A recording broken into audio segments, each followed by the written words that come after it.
The letter arrived on Kyung-Soo Han's desk at 2 in the morning, crumpled and stained with something that might have been tears. His lieutenant placed it carefully among the usual reports: debt collections, shipment manifests, surveillance photographs, as if a child's scrawled handwriting belonged there. "Boss, one of the guys found this at the restaurant. It was shoved under the door with the mail slot." Kyung-Soo's dark eyes, cold as Chicago's December wind, barely glanced at the red construction paper. "Why are you wasting my time with trash?" "Because it's addressed to Santa Claus. Care of this address. And sir," the lieutenant hesitated, "you should read what she's asking for." Against his better judgment, Kyung-Soo unfolded the letter. A child's careful printing filled the page, some letters backward, others smudged. "Dear Santa, my name is Makina, and I am 7. I don't want toys this year. Mommy works all the time and she cries when she thinks I'm asleep. We don't have food sometimes. Please send me a daddy, a nice one who won't leave. Love, Makina Jones." At the bottom, a small hand had drawn 2 stick figures, one tall, one tiny, holding hands under a crooked star. Something sharp and unfamiliar twisted in Kyung-Soo's chest. He crushed the feeling immediately, the way he'd been trained since childhood. Emotion was weakness. Weakness was death. But his hand wouldn't release the letter. The diner on South Ashland Avenue had seen better decades: cracked vinyl booths, flickering fluorescent lights, and the perpetual smell of burnt coffee and grease. It was the kind of place where desperate people ate cheap meals and asked no questions, which made it perfect for certain types of business meetings. Kyung-Soo sat in the corner booth, his broad shoulders filling the space, black coat still dusted with snow. His lieutenant, Min-jae, sat across from him, wisely silent. The dragon tattoo on Kyung-Soo's neck, intricate scales and fierce eyes, was partially visible above his collar, a reminder of the power he wielded in Chicago's underworld. He'd told himself he came here for the monthly collection from the owner, who ran an illegal gambling operation in the basement. He'd told himself the letter meant nothing. He was lying to himself, and he knew it. "Order, honey?" The voice pulled his attention. The waitress stood beside the table, order pad in hand, exhaustion carved into every line of her face. She was young, mid-20s, with rich brown skin and long box braids pulled into a ponytail. Dark circles shadowed her eyes, but those eyes were striking. Deep brown, intelligent, watching everything. She wore the diner's stained uniform, too big in the shoulders, and her name tag read, "Jasmine." "Coffee, black," Kyung-Soo said, his slight Korean accent clipping the words. "Same," Min-jae added. Jasmine nodded and turned away, movements efficient despite obvious fatigue. Kyung-Soo found himself watching the way she moved between tables, the tired grace of someone who'd been on her feet too long. She delivered food, refilled cups, smiled at customers who barely acknowledged her existence. "Boss," Min-jae murmured, "the owner's ready to see you." But Kyung-Soo's attention had shifted to the small figure sitting alone in a booth near the kitchen, a little girl with rich brown skin and hair pulled into 2 puffs, coloring carefully on a paper placemat.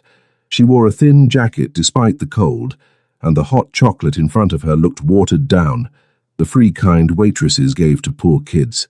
The girl looked up as Jasmine passed, and her whole face transformed with love and worry. "Mommy, are you okay? Your feet hurt."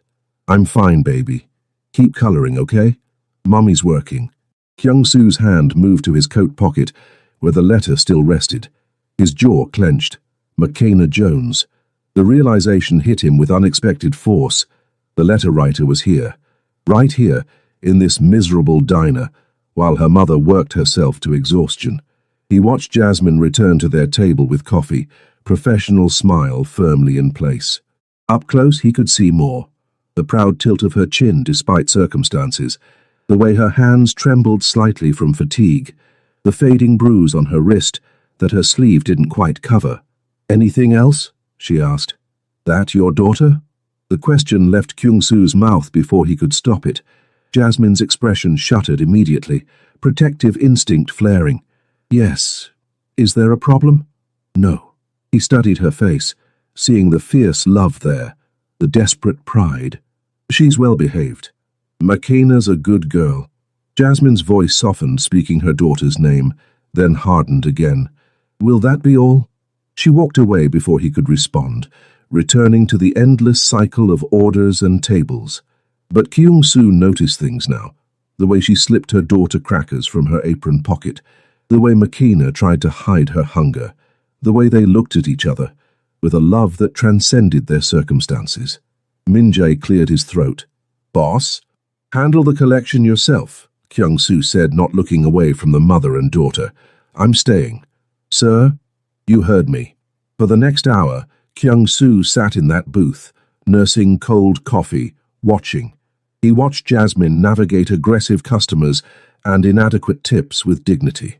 He watched Makina do homework with a pencil worn down to a nub. He watched the owner yell at Jasmine for taking a 30-second break, watched her jaw tighten, but her voice remain steady. He watched, and something cold inside him began to thaw in a way that felt dangerous. At 11 p.m., Jasmine's shift finally ended.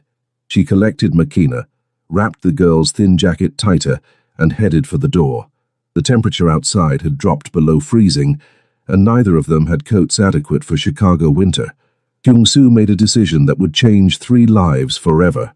He stood, his imposing frame drawing immediate attention, and intercepted them at the door. Jasmine froze, instinctively pulling Makina behind her. Her eyes met his, and he saw fear there, not of him specifically, but of powerful men in general. She'd learned to be afraid. Excuse me, she said carefully. We're leaving. I know. Kyung-soo reached into his coat. Jasmine tensed, ready to run or fight, but he pulled out an envelope, thick with cash, and held it toward her. Your tip. You forgot it at the table. She stared at the envelope, then at him. I didn't serve you food. Just coffee. Best coffee I've had. His expression didn't change. Take it. I don't accept charity. Pride burned in her voice, even as he could see her calculating how much food that money would buy, how many bills it would pay. Kyung-soo respected that pride even as he intended to crush it, for her own good. It's not charity. You earned it. He stepped closer, lowering his voice so Makina wouldn't hear clearly. I know you're struggling. I can help. I don't need help from... She stopped herself, eyes dropping to the dragon tattoo on his neck, recognition dawning. Everyone in Chicago's underworld knew that mark. From men like you. Men like me keep this city running. His voice was cold. And men like me can make your life considerably easier. Or harder. It was a threat wrapped in an offer, and they both knew it. Jasmine's hand tightened on Makina's shoulder. What do you want? Have coffee with me tomorrow. One conversation. After that you can walk away if you choose. And if I don't, his eyes held hers, then you walk away now. But that envelope walks with you either way. For the girl, he'd found her weakness, her pressure point. For herself, Jasmine would refuse. For Makina, she'd do anything. Her hand slowly reached for the envelope, fingers brushing his. The contact lasted a second, but he felt it like electricity. Tomorrow, 3 p.m., the cafe on Clark Street. She nodded once, then pushed past him into the freezing night. Makina clutched close. Kyung-soo watched them disappear into the snow, 2 small figures against the hostile winter. The letter crinkled in his pocket. Please send me a daddy. A nice one who won't leave. He wasn't nice, he wasn't even good. But as he stood in that doorway, watching their footprints fade under fresh snow, Kyung-soo Han made a promise to a child he'd never met. He wouldn't leave. The cafe on Clark Street was neutral territory. Clean, warm, the kind of place where professionals met for legitimate business. Kyung-soo arrived 15 minutes early, choosing a table near the back with a clear view of all exits. Habit. He'd dressed carefully. Black suit, white shirt open at the collar, the dragon tattoo deliberately visible. Let her see exactly who he was. No illusions. Jasmine arrived exactly at 3, Makina in tow. She'd clearly tried. Clothes clean if worn, braids neat, chin high. The pride again, that fierce dignity in the face of poverty.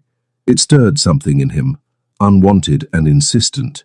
Ms. Jones, he greeted standing. Mr. Han. She'd learned his name, done her research. Smart woman. I couldn't find a sitter. She's welcome. Kyung-soo's eyes dropped to Makina, who stared up at him with wide, curious eyes. "Hello, Makina." The girl's face lit up with surprise that he knew her name. "Hi, you're really tall." "Makina manners," Jasmine warned softly. "It's fine." The corner of Kyung-soo's mouth almost twitched. "Almost. I am tall. Would you like hot chocolate?" "Can I, Mommy?" Jasmine hesitated, clearly uncomfortable with accepting anything more from him, but Makina's hopeful expression won. "Yes, baby." Kyung-soo signaled the server, ordered hot chocolate for Makina and coffee for Jasmine without asking. The server recognized him. Everyone in this neighborhood knew who he was, and the order arrived within minutes, along with a plate of cookies he hadn't requested. Perks of owning half the block. Makina's eyes went wide at the cookies. She looked to her mother for permission. "One," Jasmine said quietly. The girl took the smallest one, nibbling it slowly to make it last. Kyung-soo watched, that unfamiliar ache returning to his chest. He'd seen hunger before, had lived it himself as a child in Korea before his family escaped to America, before he built his empire. He recognized it in Makina's careful bites, her savoring of something simple. "You wanted to talk," Jasmine said, pulling his attention back, her hands wrapped around the coffee cup, absorbing warmth. "So talk. Direct." He appreciated that. "I have a job offer." Her eyebrows rose. "I'm a waitress, Mr. Han. I don't think I'm qualified for whatever you... I need someone to manage my household." He'd planned this carefully. "I have a property in Gold Coast, large. I'm rarely there, but when I am, I need meals prepared, space maintained, things organized. Regular hours, good pay, health insurance." Health insurance. He saw her flinch at that, saw the hunger for stability. "Why me? You're hardworking. Honest. You need the job." He paused. "And I trust you. You don't know me. I know enough." He'd had her investigated last night, but he didn't mention that.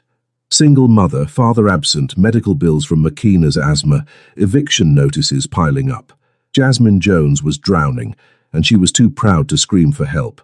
"I know you work 2 jobs and still can't pay rent. I know your daughter has medical needs. I know you're out of options." Her jaw clenched. "You investigated me." "Yes." At least he didn't lie. Jasmine looked away, blinking hard. He could see her pride warring with reality, could see the moment reality won. "What's the catch?" "No catch. You work. I pay you. Simple." "Nothing simple with men like you." But her voice lacked conviction. She was already imagining it. Steady income, insurance for Makina, heat in winter, food always available. 1-month trial, Kyung-soo offered. "If you don't like it, you walk away. I'll give you a reference." "A reference from a..." She stopped, glancing at Makina, who was absorbed in her hot chocolate. "From you wouldn't help me. A reference from the owner of Han Enterprises would help significantly." He used his legal business name deliberately. "And that's who I am on paper." Jasmine studied him for a long moment. He let her look, let her see the ruthlessness in his face, the danger in his eyes. Better she knew now. "Why?" she asked finally. "Why help us?" "Because your daughter wrote a letter to Santa asking for a father. Because I haven't felt anything in 10 years until I saw that letter. Because something about you makes me want to be someone different." "Because I can," he said instead. It wasn't the truth, but it wasn't entirely a lie either.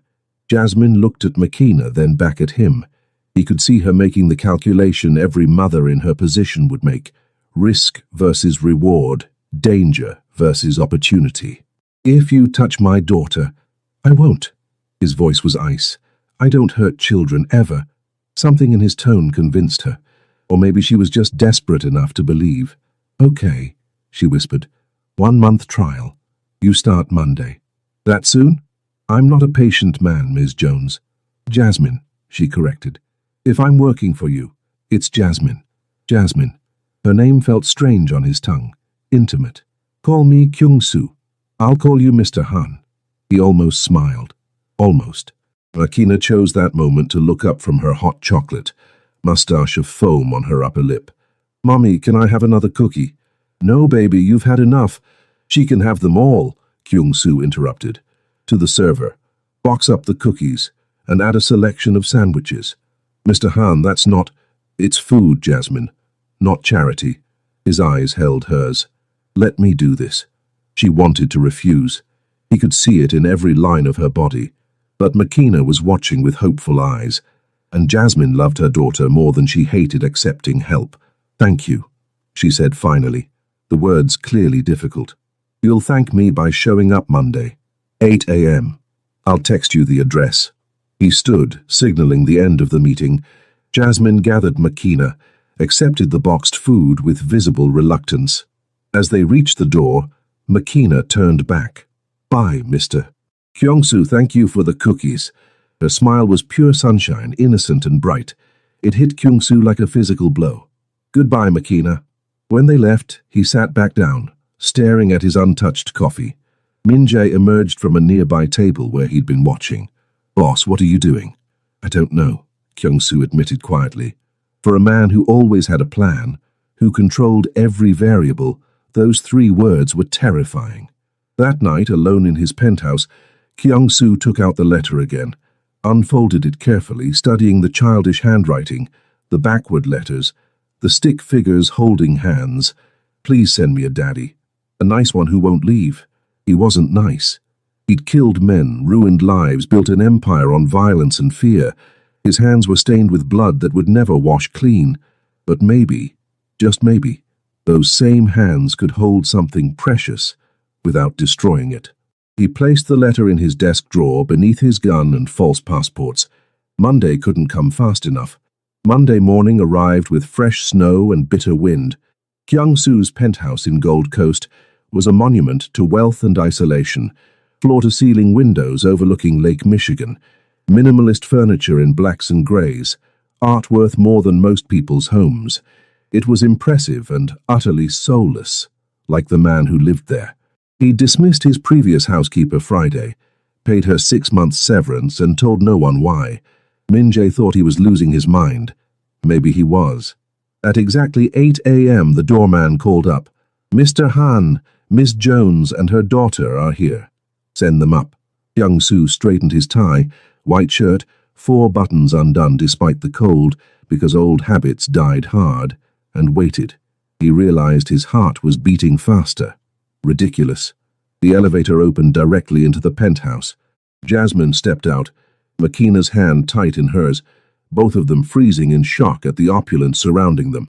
"Holy—" Jasmine caught herself, glancing at Makina. "This is where you live?" "Yes." Kyung-soo studied them. Jasmine wore her best clothes, which weren't much. Makina's coat was still too thin. He made a mental note. "Come in." They ventured further, Makina's eyes wide with wonder. "Mommy, it's like a castle." "It's a home," Kyung-soo said. "Now it's your home too." During work hours, he showed Jasmine the kitchen, restaurant-grade appliances she clearly knew how to use, the cleaning supplies, the schedule he'd prepared. Professional, businesslike, as if this were normal. "Makina can stay in the media room while you work," he added. "There are books, movies, games. She'll be safe and warm." Jasmine's eyes glistened. Safe and warm. Things that had been luxuries. "Mr. Han—" "House rules," he interrupted. "You have full access to the kitchen. Eat whatever you want.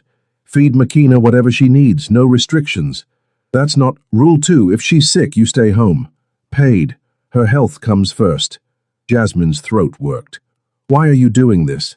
"Rule 3, he continued, ignoring the question. "You see nothing, hear nothing about my business. Men come here sometimes, meetings, you stay away, keep Makina away. Understand?" Reality crashed back. Right, he was a criminal. This was dangerous. "I understand," she whispered. "Good. I'll be gone most of the day. Make yourself comfortable."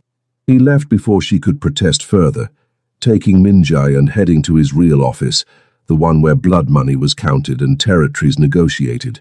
But all day, his mind wandered back to the penthouse, to Jasmine exploring the kitchen, Makina curled up in the media room. He'd given Min-jae strict instructions. Security watches them, but discreetly. No one approaches them. No one frightens them.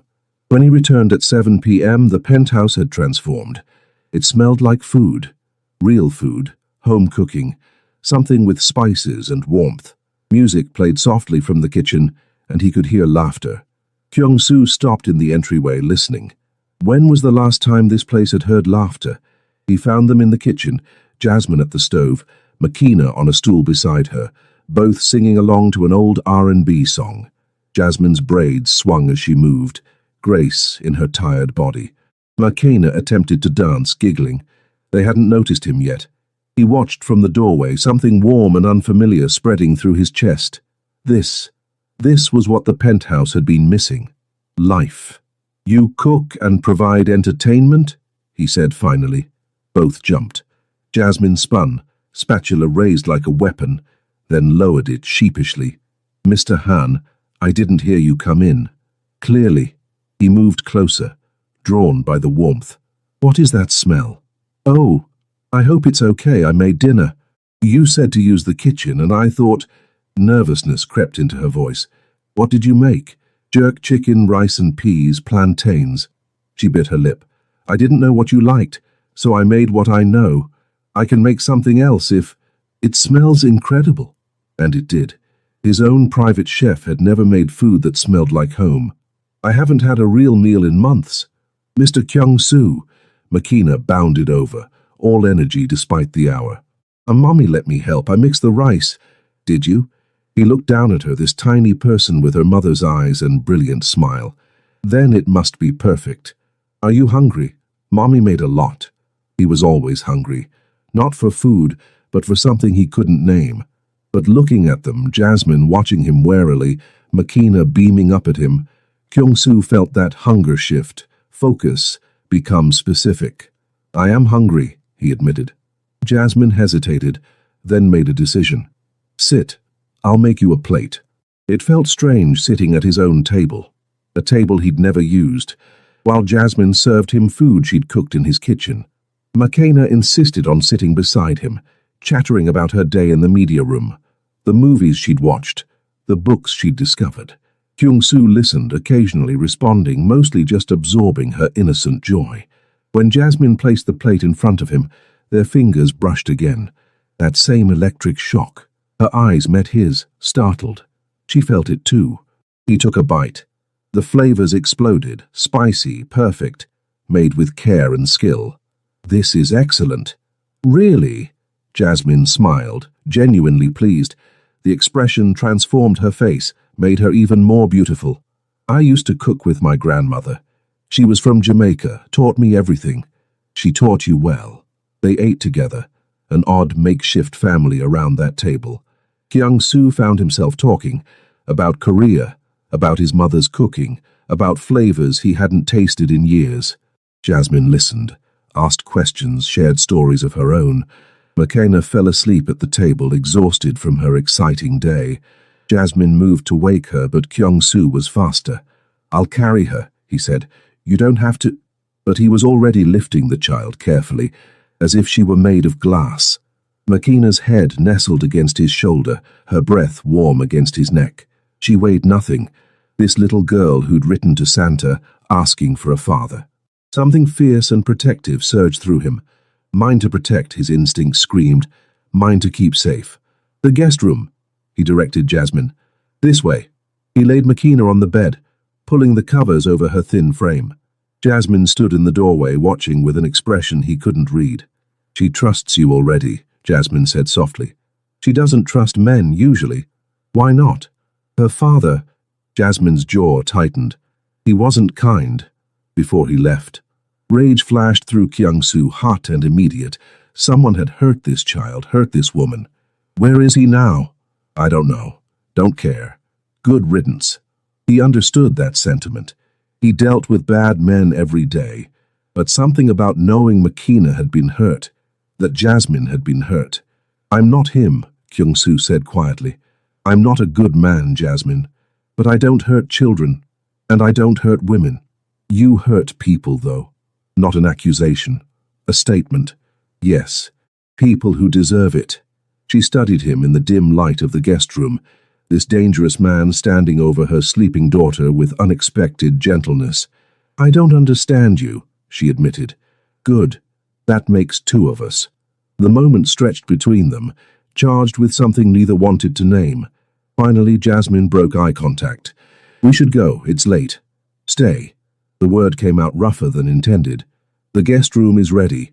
It's dangerous out there this late, and you have an early start tomorrow. Mr. Han. Kyung-soo, he corrected. And it's practical. You're exhausted. She's already asleep. Stay. Jasmine wavered. Pride versus practicality. Suspicion versus hope. Just tonight, she conceded. Tomorrow we go back to our apartment. Of course. They both knew he was lying. And somewhere deep down, Jasmine knew it too. As she tucked McKenna in properly, Kyung-soo stood in the doorway, watching. This penthouse had never held anything innocent, anything pure. Now it held a sleeping child and her devoted mother. Now it held hope. When he finally retreated to his own room, Kyung-soo lay awake, staring at the ceiling. Down the hall, separated by walls and years of carefully constructed isolation, Jasmine and McKenna slept safe and warm. For the first time in a decade, Kyung-soo Han felt something besides cold calculation. He felt responsible. He felt protective. He felt dangerously close to feeling something more. 2 weeks passed in a rhythm that felt increasingly natural and increasingly dangerous. Jasmine arrived each morning at 8, though now she had keys, and transformed the penthouse into something livable. Food appeared regularly. Music filled the silence. McKenna's laughter echoed through rooms that had known only cold quiet. Kyung-soo found himself coming home earlier, found excuses to work from the penthouse, found reasons to share meals with them. It was the third Friday when everything shifted. He arrived home at 6 to find Jasmine on her hands and knees, scrubbing the floor with vicious intensity. No music played. No cooking smells filled the air, and McKenna was nowhere visible. "Where's McKenna?" he demanded, alarm spiking. Jasmine jumped, spinning to face him. Her eyes were red-rimmed, her cheeks wet with tears she'd been hiding. Media room. Sleeping. What happened? Nothing. I'm fine. But her voice cracked on the lie. Kyung-soo crossed the distance between them, crouching beside her. Up close, he could see she was trembling, could see the fear and fury in her eyes. His hand moved before he could think, tilting her chin up to force eye contact. What happened? The gentle touch, coupled with the commanding tone, broke something in her. The words spilled out in a rush. The landlord came by my apartment today. Said I'm 3 months behind on rent, which is a lie. I'm 2 months behind. Said I have 1 week to come up with everything or he's evicting us. But that's not even the worst part. Her breath hitched. He said there are other ways I could pay. He touched my... She couldn't finish, shame and rage coloring her face. The world went very quiet, very still. Kyung-soo's hand dropped from her chin, but his eyes never left hers. When he spoke, his voice was soft, deadly soft. His name. Mr. Han, it's fine, I'll figure something. His name. Jasmine recognized the danger in his tone, recognized that she'd just unleashed something terrible. Marcus Delaney. He owns half the buildings in Southside. Not for long. Kyung-soo stood, pulling out his phone. Min Jae. Boss. I need everything on Marcus Delaney, property owner, Southside. Everything. Where he lives, where he works, who he loves, what he fears. I want it in an hour. Consider it done. He ended the call and looked down at Jasmine, who was staring at him with wide eyes. You don't have to... He touched you. 3 words. Flat and final. He threatened you. He made you cry. Kyung-soo's jaw clenched, the dragon tattoo seeming to writhe with his anger. No one does that, not to you, not anymore. You'll hurt him. Not a question. Yes, I don't want you to... She stopped, because that was a lie. She did want him to. Wanted someone to protect her for once, to fight for her, to make the bad men go away. The realization shamed her. I don't want you to kill anyone because of me. I won't kill him. Kyung-soo's lips curved into something that wasn't quite a smile. Death is too easy. I'll destroy him properly, financially, socially, completely. By next week, Marcus Delaney will wish he'd never heard your name. Why? The question burst out of her. Why do you care? I'm just your housekeeper. This isn't your problem. You stopped being just my housekeeper the moment you walked through that door. He stepped closer, crowding into her space, making her tilt her head back to maintain eye contact. You and McKenna, you're under my protection now. That means something in my world. It means everything. I'm not yours to protect, aren't you? His voice dropped lower, intimate. You sleep under my roof. You eat my food. You've made this place into a home. McKenna hugs me goodnight before she sleeps. You think I don't notice. You think I don't feel it. Feel what? That you're mine. The possessiveness in his voice should have frightened her. Instead, it sent heat coursing through her body. Both of you. Mine to protect, mine to provide for, mine to... He stopped himself, jaw clenching. Yours to what? Jasmine whispered, trapped between him and the wall, trapped by the intensity in his eyes. Mine to want, he admitted roughly. I want you, Jasmine.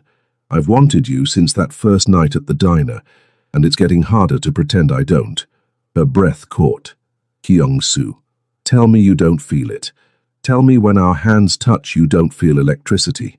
Tell me you don't watch me when you think I'm not looking. Tell me you don't imagine... He stopped, breathing hard. Tell me I'm alone in this. She should say yes. Should maintain the professional distance. Should protect herself and McKenna from this dangerous man and his dangerous world. Should run. But Jasmine had been running her whole life, and she was so tired of being alone. You're not alone, she breathed. The confession hung between them, changing everything. Kyung-soo's hand came up, hovering near her face, asking permission. When she didn't pull away, his fingers traced her jaw, her cheek, gentle despite their capacity for violence. I'm not a good man, he said quietly. I can't offer you normal, I can't promise safety from my world, but I can promise this. No one will hurt you again. No one will threaten McKenna. You'll never go hungry, never be cold, never cry alone. I'll protect you with everything I have. That's not love, she whispered. That's possession. With me, they're the same thing. His thumb brushed her lower lip, and her breath hitched. I'm Korean. We love possessively, completely. When we claim someone, it's forever. So I'm asking you, Jasmine, do you want to be claimed? Because once you say yes, there's no going back. You're mine, and I don't share. She should be terrified. Instead, she felt safe for the first time in years. And McKenna. McKenna is already mine. His voice softened, speaking the child's name. She asked Santa for a daddy. I'm not nice, and I'm far from perfect, but I'm here, and I'm not leaving. Not her, not you, never. Tears spilled down Jasmine's cheeks, not from fear or sadness, but from overwhelming relief. Someone wanted them. Someone chose them. Someone would stay. Okay, she whispered. Okay, yes. Kyung-soo's control, that iron discipline that had kept him alive in a brutal world, finally shattered. He kissed her, not gentle, not tentative, but consuming, claiming. His hand slid into her braids, tilting her head back, and Jasmine melted into him with a soft sound of surrender. She tasted like hope, like home, like everything he'd never known he needed. When they finally broke apart, both breathing hard, Jasmine's eyes were glazed, her lips swollen. Kyung-soo rested his forehead against hers, struggling to regain control. Mommy! They sprang apart like guilty teenagers. McKenna stood in the media room doorway, rubbing her eyes, looking small and confused. Baby, you're awake. Jasmine immediately went to her, smoothing her hair. Did you have a good nap? Uh-huh. I'm hungry. McKenna's eyes found Kyung-soo and she smiled. Hi, Mr. Kyung-soo, are you staying for dinner? Yes, he said, his voice still rough. I'm staying. His eyes met Jasmine's over McKenna's head, and the promise was clear. He was staying for much more than dinner. That night, after McKenna was asleep and Jasmine had agreed to stay over again, Kyung-soo made a series of phone calls. By morning, Marcus Delaney would discover that every bank had mysteriously called his loans. Every property he owned would face sudden code violations. Every connection he'd cultivated would turn their backs. By next week, he'd be ruined. And Kyung-soo felt no guilt whatsoever. 3 days before Christmas, Chicago was buried under fresh snow. The penthouse glowed with decorations Jasmine and McKenna had insisted on. A tree, lights, stockings hung with care. Kyung-soo had allowed it all, even helped string lights, while Makina directed him with the authority of a tiny general. His home had never looked like this. His life had never felt like this. Marcus Delaney was bankrupted and fleeing the state. Jasmine's apartment lease had been mysteriously transferred to Kyung-soo's name, rent paid in full for 5 years. She'd protested, of course, but he'd simply stated facts. "You're mine now, my responsibility. My woman doesn't pay rent." My woman. The words had made her blush and argue, but she hadn't denied them. Now Christmas Eve morning, Kyung-soo woke to the smell of cinnamon and the sound of laughter. He found them in the kitchen, Jasmine making pancakes, Makina covered in flour, both giggling over some private joke. This was what he'd been missing his entire life. "Morning," Jasmine said, smiling at him in a way that made his chest tight. "We're making breakfast." "I can see that." He moved behind her, unable to resist, his hand settling on her hip. She leaned back into him slightly, natural as breathing. "Need help?" "You can keep Makina from eating all the chocolate chips." Makina giggled, mouth suspiciously full. "I'm quality testing." "Quality testing?" Kyung-soo raised an eyebrow. "That's a good excuse. I'll use that." "See, Mommy, Mr. Kyung-soo agrees with me." They ate breakfast together, a family in everything but name. Afterward, while Jasmine showered, Makina pulled Kyung-soo aside, her expression serious. "Mr.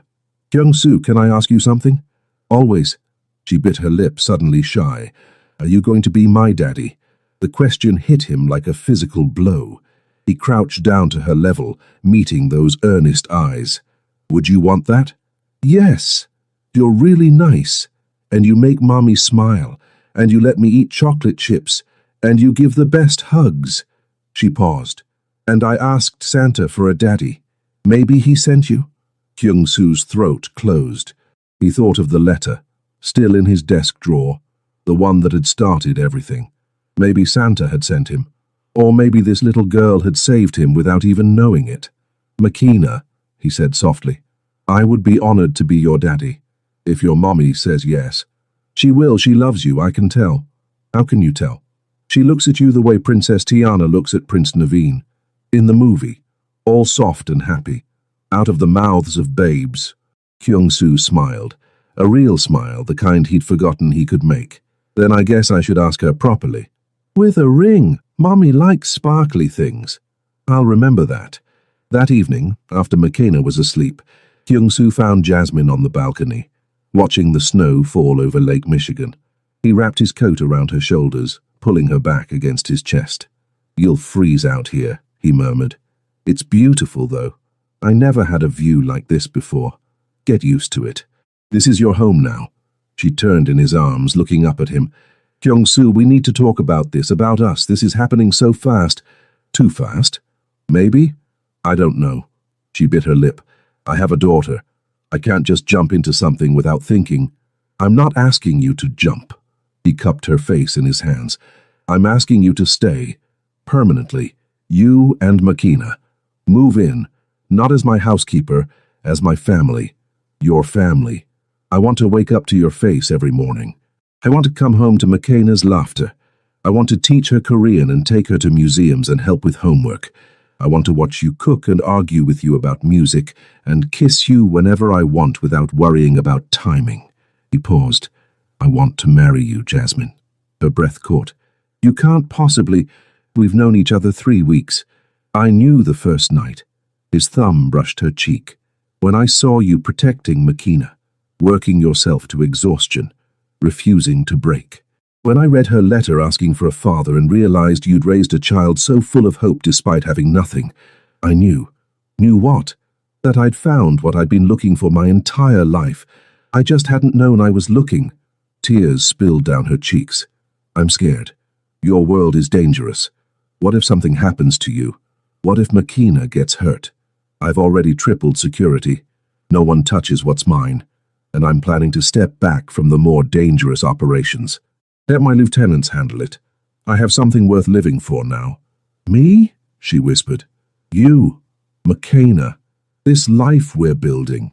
He kissed her forehead, her cheeks, her lips. "Say yes, Jasmine. Let me be yours. Let me be hers. Let us be a family. She was crying fully now, but smiling through the tears. You really want this? All of it? The domestic life, the daughter, the responsibilities? I want it all. I want everything with you. Then yes, she laughed, the sound pure joy. Yes, Kyung-soo-han, I'll marry you. We'll be your family. He kissed her then, deep and claiming, pouring every ounce of emotion he'd suppressed for years into that kiss. When they finally broke apart, both were breathless. I don't have a ring yet, he admitted. I was planning to take you shopping. I don't need a ring right now, I just need you. They stood on that balcony, wrapped in each other, watching snow fall over their city. Inside, McKenna slept safe and warm, dreaming of Christmas morning. Neither of them noticed the small figure watching from the doorway, grinning with satisfaction. Santa had definitely delivered. Christmas Day, 1 year later. The penthouse overflowed with noise and laughter and love. Kyung-soo's mother, who'd flown in from Korea, bickered good-naturedly with Jasmine about the proper way to make kimchi. McKenna, now 8 and thriving, showed Min-jae her new taekwondo moves with fierce concentration. Kyung-soo stood apart for a moment, just watching. His wife, caught his eye and smiled, that same soft expression McKenna had identified a year ago. His daughter, legally adopted 6 months ago, ran to him with a shriek of delight. Daddy, Daddy, watch this. Daddy. He'd never get tired of hearing that word. Show me, he said, crouching down. She demonstrated her kick, nearly toppling over, but he caught her easily. She giggled, throwing her arms around his neck. I love you, Daddy. I love you too, Eggy. Eggy. Baby. She was learning Korean, picking it up faster than anyone expected. Later, when guests had left and McKenna was finally in bed, Kyung-soo found Jasmine in the nursery they'd recently finished. She stood by the crib, one hand on her growing belly, tears on her cheeks. Hey, he said softly, wrapping his arms around her from behind. What's wrong? Nothing's wrong. Everything's perfect. She turned in his embrace. I was just thinking about last year, about how desperate I was, how scared, how I thought we'd never escape that life. You escaped. You both did. No. She shook her head. We were saved.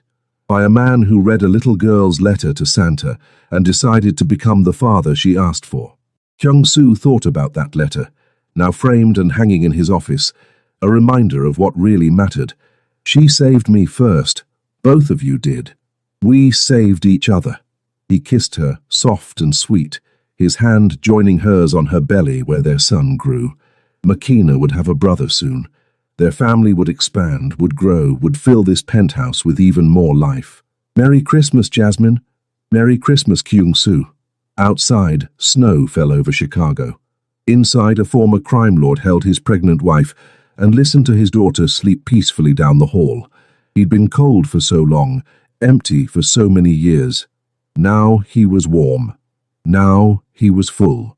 Now he was home.